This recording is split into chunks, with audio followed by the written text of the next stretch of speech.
Spring Revolution.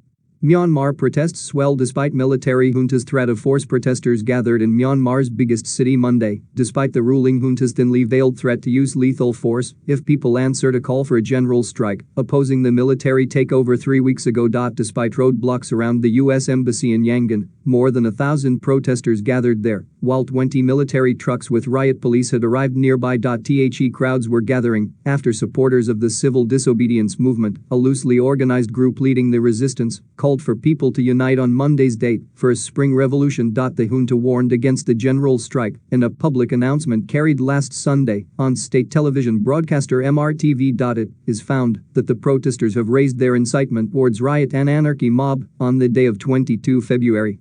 Protesters are now inciting the people, especially emotional teenagers and youths, to a confrontation path where they will suffer the loss of life, the on-screen text said in English, replicating the spoken announcement in Burmese. The junta's statement also blamed criminals for past protest violence, with the result that the security force members had to fire back. 3 protesters have been shot dead so far. The protest movement has embraced non-violence and only occasionally gotten into shoving matches with police and thrown bottles at them when provoked. In Yangon, trucks cruised the streets Sunday night, blaring warnings against attending gatherings of 5 or more people.